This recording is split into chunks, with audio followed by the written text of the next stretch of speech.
मेरी पत्नी दिखने में बेहद सुंदर थी। उसके मुकाबले मैं काफ़ी सांवला सा था। हमारी अरेंज मैरिज हुई थी, लेकिन मेरी पत्नी मुझसे बेइंतहा मोहब्बत करती थी। आज तक मेरी पत्नी ने मुझसे जो मांगा मैंने उसे वह ला कर दिया। मेरे पास पैसों की कोई कमी नहीं थी, पर एक दिन मेरी पत्नी मुझे कहने लगी कि उसे जिम जाना है, क्योंकि उसे लगता है कि वह थोड़ी मोटी हो रही है और वह अपनी फिटनेस का काफ़ी अच्छे से ध्यान भी रखती थी। मैंने भी इस बात पर कोई ऐतराज न जताया। फिर मैंने अगले ही दिन उसे पास के जिम में सिलेक्शन करवा दिया। मेरी पत्नी को जिम गए हुए सिर्फ अभी 2 दिन ही बीते थे कि वहां पर उसकी जिम ट्रेनर से काफ़ी अच्छी दोस्ती भी हो चुकी थी। वह अक्सर शाम को उन्हें हमारे घर पर दावत पर बुलाया भी करती थी। मैं जब यह देखता तो मुझे इस बात पर कोई ऐतराज नहीं था। मुझे अपनी पत्नी पर पूरा विश्वास था। लेकिन एक दिन मेरी बुआ मुझसे मिलने के लिए घर पर आई। जब उन्होंने ये सारा सिलसिला देखा तो वह मुझसे पूछने लगी कि रोहन बेटा, पत्नी को ज्यादा छूट नहीं देनी चाहिए। अगर वह भटक गई तो उसमें तुम्हारा ही नुकसान होगा। लेकिन मैं बुआ की बातों को अक्सर हमेशा हंसकर टाल दिया करता था, क्योंकि मुझे पता था कि मेरी पत्नी मुझसे बेइंतहा प्यार करती है। वह मुझे कभी भी धोखा नहीं दे सकती। लेकिन अब ये सिलसिला रोज शुरू हो चुका था।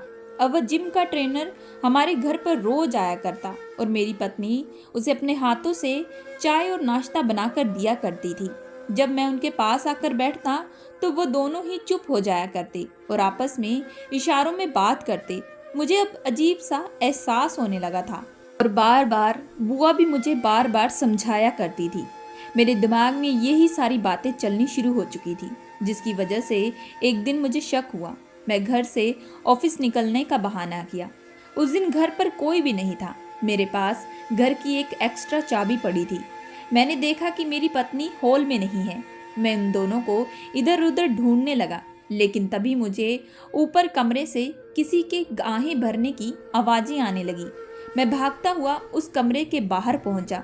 जब मैंने देखा तो मेरी पत्नी जिम ट्रेनर के साथ जो कर रही थी उसे देखकर मेरे होश उड़ चुके थे, क्योंकि वह दोनों ही। मेरा नाम रिहान है और मैं मुंबई में रहता हूँ। मेरी खुद की एक छोटी सी सॉफ्टवेयर कंपनी है। मेरे माता पिता बचपन में ही चल बसे थे। उसके बाद से मेरी बुआ ने ही मुझे पाल पोस कर बड़ा किया था। बचपन से आज तक बुआ मेरे लिए जो कहती हमेशा वही किया करता था। बुआ की भी खुद की कोई औलाद नहीं थी, इसी वजह से वह मुझे अपनी सगी औलाद से भी बढ़कर मानती थी। मेरे पास पैसों की कोई कमी नहीं थी। मेरे पास दादा परदादा की बहुत सारी जमीन जायदाद थी जो मेरे नाम पर थी। मैं पढ़ाई में बहुत होशियार था। इसी वजह से मुझे स्कूल और कॉलेज में स्कॉलरशिप भी मिल चुकी थी, जिसकी बदौलत मैं बेफिक्र होकर पढ़ाई करता। मेरी बुआ को भी मुझ पर काफ़ी गर्व रहता। वह हमेशा कहती, तू एक दिन कुछ बड़ा करेगा। 18 साल की उम्र के बाद मैंने एक अपनी छोटी सी सॉफ्टवेयर कंपनी खोली थी। शुरू में तो मुझे भी काफ़ी डर भी लग रहा था, लेकिन अपनी बुआ के सपोर्ट से मैं काफ़ी आगे बढ़ चुका था। मुझे उस कंपनी को शुरू किए हुए पूरे 5 साल बीत चुके थे। मैं दिन रात मेहनत करके काम किया करता था। मेरी जो बुआ थी उनके पति विदेश में रहते थे। पति के विदेश जाने के बाद बुआ अक्सर उदास हो जाया करती थी, लेकिन मेरा साथ मिल जाने से वह हमेशा खुश रहा करती थी।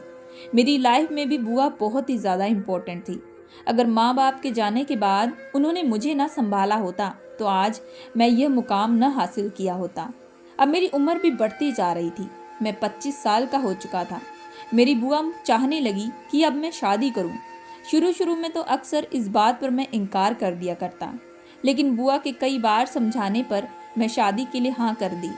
अब बुआ मेरे लिए लड़की देखना शुरू कर दी थी। पूरे 2 साल तक बुआ ने बहुत सारे रिश्ते देखे, जिनमें से मैंने कुछ को रिजेक्ट किया और कुछ बुआ ने।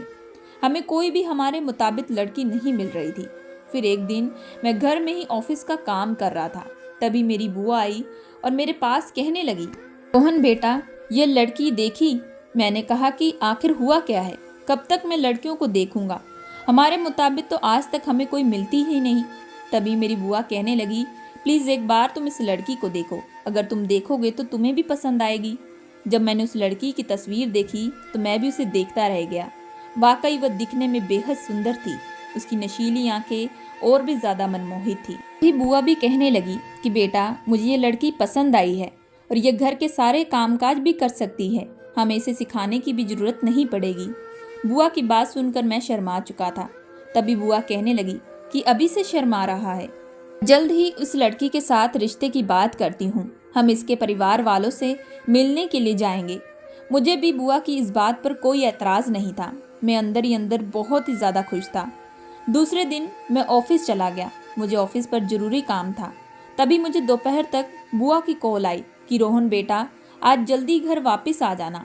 आज शाम को हम लड़की वालों के घर जाएंगे। इस बात को सुनकर मेरे दिलों की धड़कनें बढ़ने लगी थी।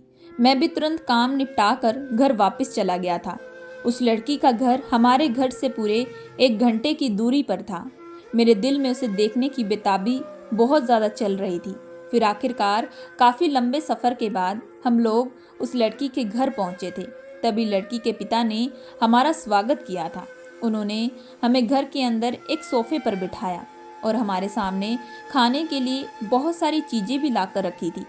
लेकिन मुझे इन सब से लेना देना नहीं था। मुझे तो बस लड़की को देखना था। मैं बस उस लड़की को अपनी आंखों से देखना चाहता था। फिर काफ़ी देर के बाद वह लड़की धीरे से एक चाय की ट्रे पकड़कर मेरे करीब आई थी। उसने आज सूट पहना था। वह दिखने में बेहद सुंदर लग रही थी। उसे देखकर मैं वहीं खो गया था। मैं बस अब इसे ही अपनी पत्नी बनाना चाहता था। बुआ ने उसके पिताजी से शादी की बात की। यह रिश्ता एक पंडित जी के द्वारा लगा था। इसी वजह से पंडित जी ने हमारे बारे में पहले ही उन्हें बता दिया था। लड़की के पिता को हमसे कोई भी परेशानी नहीं थी, लेकिन उन्होंने कहा कि बेटा, मेरी पत्नी नहीं है। मैंने ही अपनी बेटी को पाल पोस कर बड़ा किया है और ये मेरे जिगर का टुकड़ा है। ये कहते ही उनकी आंखों से आंसू आ चुके थे। मैंने तुरंत अंकल का हाथ पकड़ा और मैं कहने लगा कि आप बेफिक्र रहें। आपकी बेटी हमारे घर पर हमेशा खुश रहेगी। जब भी उसे मिलना होगा तो वह आपसे आकर मिल भी सकती है। मैं कभी भी उसे कोई चीज़ की रोक टोक नहीं करूँगा। मेरी बातें सुनकर अंकल को भी एक हौसला मिला था। फिर बुआ ने पंडित जी द्वारा मुहूर्त निकाला और जल्द ही हम दोनों की शादी पक्की भी कर दी थी। मेरी शादी काफ़ी धूमधाम से की गई थी। आस पड़ोस के लोग, रिश्तेदार, सब लोग शामिल थे। सब लोग उस लड़की को देखकर काफ़ी तारीफें भी कर रहे थे। मैं अंदर ही अंदर बहुत ही ज़्यादा खुश था। आखिरकार मुझे मेरी सपनों की राजकुमारी मिल चुकी थी। फिर शादी करके मैं उसे अपने साथ घर ले आया था। बुआ ने उसे मेरे कमरे तक पहुंचा दिया था। मैं बस नीचे में हॉल में बैठकर इंतज़ार कर रहा था कि कब ये लोग मुझे कमरे में जाने दे। मेरे दिलों की धड़कनें बढ़ने लगी थी। फिर आखिरकार आधे घंटे के बाद मुझे अपने कमरे में जाने का मौका मिला। जब मैं अपने कमरे में जा रहा था तो मेरी ज़िंदगी अब बदलने वाली थी। ये सोचकर मैं बहुत खुश था। जैसे ही कमरे के अंदर गया तो मैंने देखा कि लड़की बिस्तर पर बैठकर मेरा इंतज़ार कर रही थी। मेरे आते ही वह थोड़ी सहम चुकी थी। जब मैं धीरे धीरे उससे बात करना शुरू किया तो वह भी मेरे साथ अच्छे से घुल मिल चुकी थी। उसकी बातों से यह पता लग चुका था वह काफ़ी चुलबुली लड़की है। लेकिन आज उसकी शादी थी, इसी वजह से वह थोड़ी डरी हुई थी। फिर हमने काफ़ी घंटे तक एक दूसरे से बात की, एक दूसरे को जाना और एक दूसरे को अपनी लाइफस्टाइल के बारे में भी बताया। जहाँ से मुझे पता चला कि वह लड़की काफ़ी ज़्यादा फैशनेबल है, लेकिन मुझे इससे कोई भी परेशानी नहीं थी। मेरे पास पैसों की कोई कमी नहीं थी। अब मैं पैसा अपनी फैमिली पर ना लुटाऊं तो फिर आखिरकार किस पर लुटाऊंगा। इसी वजह से मुझे कोई ज़्यादा चिंता नहीं हुई। फिर उसके बाद मैं लाइट बंद कर दिया और फिर वही हुआ जो हर पति पत्नी के बीच होता है। आज मैं बेहद खुश था। अब मेरी ज़िंदगी में मुझे कोई चीज़ की कमी नहीं थी। मैं पैसा भी अच्छा खासा कमा लेता था। दूसरी तरफ मेरी पत्नी इतनी सुंदर थी कि हर कोई उसकी तारीफ़ें ही किया करता था। दूसरे दिन बुआ हमारे कमरे का दरवाज़ा बार बार खटखटाने लगी थी। मैं बड़ी मुश्किल से जाकर तुरंत दरवाज़ा खोला तो बुआ कहने लगी कि बहू को जल्दी नीचे भेजो, घर की कुछ रस्में हैं, वह करना बहुत ज़रूरी है। बुआ के जाने के बाद मैं अपनी पत्नी को देखने लगा। वह वाकई सोते हुए भी उसकी खूबसूरती और ज़्यादा निखर रही थी। मैं धीरे से उसके करीब गया और उसके चेहरे पर अपनी उंगलियां फेरने लगा, लेकिन तभी वह गुस्से से कहने लगी कि मुझे मत उठाओ। मेरा मन बिल्कुल भी नहीं कर रहा था कि मैं उसे उठाऊं, लेकिन मैं मजबूर था। मुझे उसे उठाना ही पड़ा था। मैंने कहा कि देखो, बुआ तुम्हें नीचे बुला रही है, तुम्हें कुछ रस्म भी करनी पड़ेगी। मेरी बात सुनते ही वह तुरंत उठकर बैठ गई थी। हालांकि उसका जाने का मन बिल्कुल भी नहीं था। उसकी आंखों में नींद थी, लेकिन वह मजबूर उठी थी। मैं भी तुरंत फ्रेश होने के लिए चला गया और हम दोनों एक साथ फ्रेश होकर नीचे हॉल में आकर बैठ चुके थे। बुआ ने मेरी पत्नी से कुछ रस्में करवाई। मैं बस दूर खड़ा उसे देख रहा था कि वह कब फ्री होगी। लेकिन इतनी सारी रस्में करने के बाद दोपहर बज चुके थे। वह अभी भी किचन में काम में लगी थी। मेरे दिमाग में एक आइडिया आया। मैं बहाना करके उसे अपने साथ कमरे में ले गया और वहां जाकर उस पर प्यार लुटाने लगा। तभी मेरी पत्नी कहने लगी कि अच्छा हुआ आप मुझे कमरे में बुला लिए हो, मैं काफ़ी देर से थक चुकी थी। इतनी सारी रस्मों को करते करते मेरी तो हालत ख़राब हो चुकी थी। मैंने तभी उसे कहा कि यह तो बस कुछ दिन की बात है, उसके बाद सब नॉर्मल हो जाएगा और उसके बाद कोई भी रस्में नहीं करनी पड़ेगी, लेकिन तुम ज़्यादा परेशान मत हो। फिर हम दोनों ने एक दूसरे पर प्यार लुटाना शुरू कर दिया था। आज मैंने उसे अपने प्यार का भी इजहार किया था। मैंने उसे बताया कि पहली नज़र में ही मैं उसे अपना दिल दे बैठा था। मैं अपनी ज़िंदगी में बहुत ज़्यादा खुश था। मेरी पत्नी हमेशा मुझसे जो मांगती मैं उसे वह ला कर देता। मैंने आज तक उसे कभी भी कोई चीज़ की कमी नहीं आने दी थी। वह अपने मायके में भी हफ्ते में 2-3 दिन तक रह कर आती थी। मुझे इस बात पर भी कोई एतराज़ ना होता, क्योंकि उसके पिताजी वहाँ पर अकेले रहा करते थे। मैंने कई बार उसके पिताजी को भी कहा कि वह भी हमारे साथ एक ही घर में रहे, लेकिन मेरी बात सुनकर वह हमेशा यही कहते कि बेटी के घर में ज़्यादा देर तक रुकना नहीं चाहिए और आप बोल रहे हैं कि हम लोग एक साथ रहें, यह बात बिल्कुल भी मुमकिन नहीं हो सकती।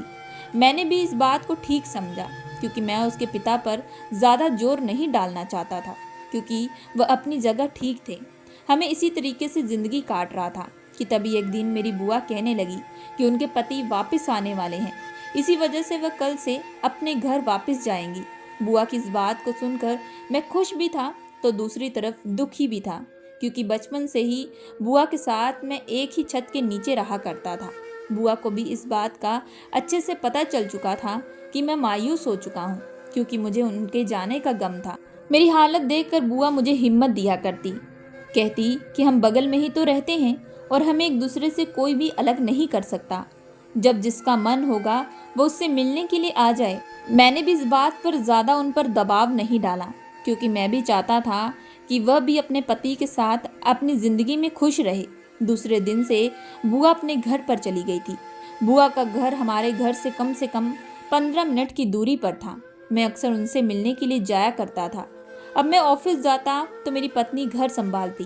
मेरी पत्नी का नाम मधु था। मेरी पत्नी बार बार कभी जिद करती कि उसे शिमला घूमने जाना है, तो कभी उसे कुछ करना है, तो मैं उसकी हर इच्छा को पूरी करता। वह मुझसे जो मांगती मैं उसे ला कर देता। लेकिन एक दिन मेरी पत्नी जिद करने लगी कि वह घर पर रहकर मोटी हो चुकी है और वह कल से जिम भी जाना चाहती है।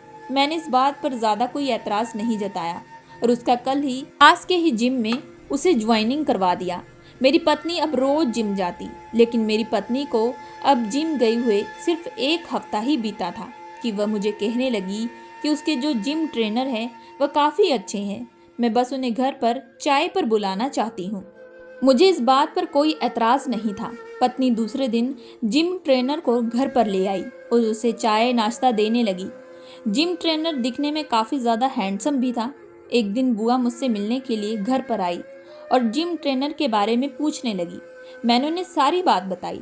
तभी बुआ कहने लगी कि पत्नी को कुछ ज़्यादा छूट नहीं देनी चाहिए, लेकिन मैंने अपनी बुआ की बात को उस वक्त हंसकर टाल दिया था। मैंने कहा कि मुझे अपनी पत्नी पर पूरा विश्वास है और वह तो सिर्फ जिम ट्रेनर है, लेकिन अब रोज़ पत्नी अपने जिम ट्रेनर को घर पर बुला लेती और उसे अपने हाथों से चाय नाश्ता बनाकर दिया करती थी, लेकिन मैं उसे कुछ भी ना कहता। एक दिन ऑफिस में बैठकर मैं काम कर रहा था, तभी मेरा दोस्त मिलने के लिए आया।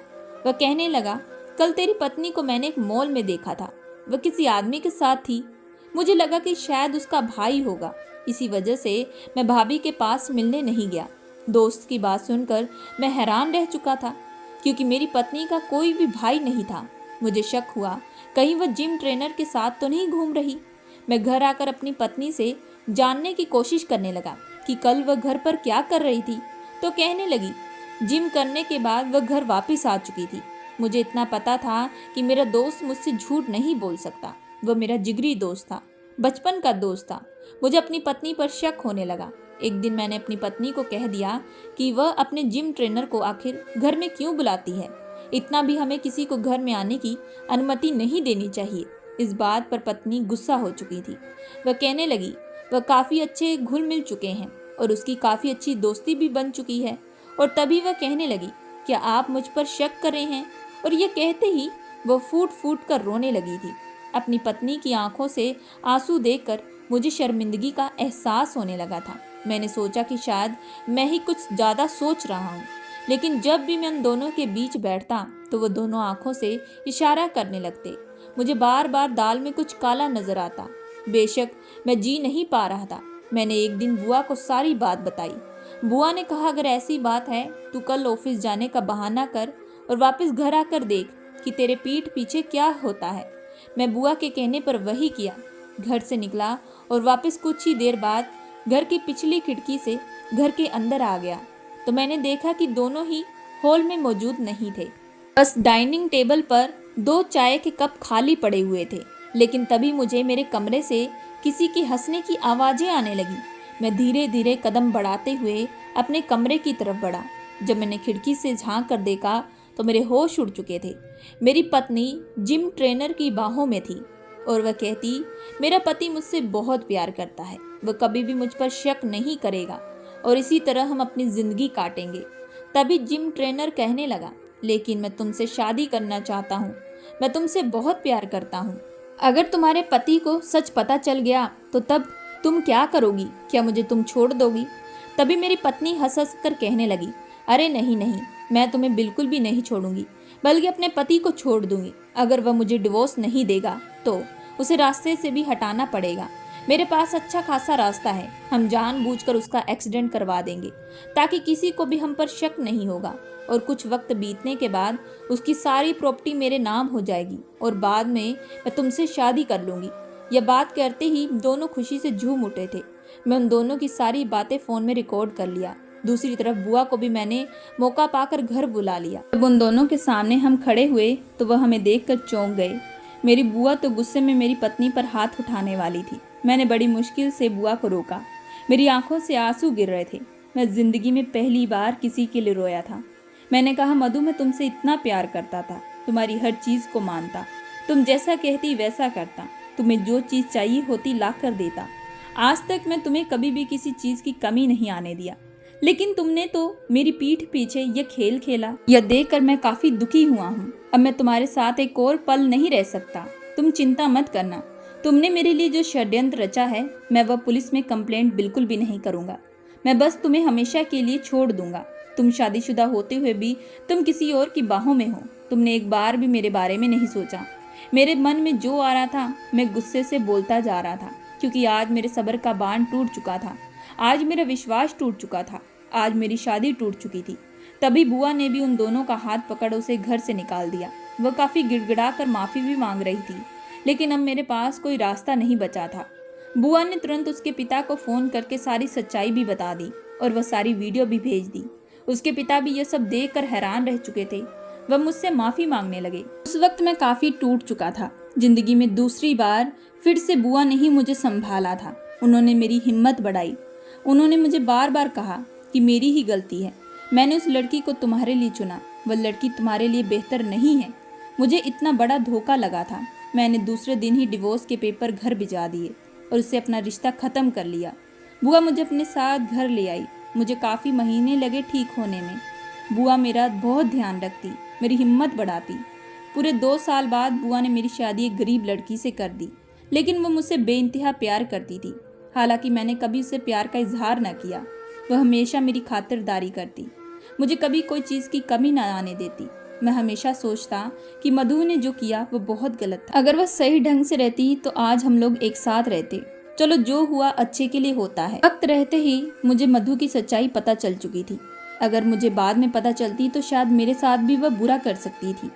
अब मैं अपनी दूसरी पत्नी के साथ ज़िंदगी में बहुत खुश हूँ। दोस्तों, मैं आशा करती हूँ कि आप लोगों को ये कहानी पसंद आई होगी। अगर आप लोगों को ये कहानी पसंद आई है तो प्लीज़ हमारे चैनल को लाइक एंड सब्सक्राइब जरूर करिएगा एंड बेल आइकन का बटन जरूर दबाइएगा।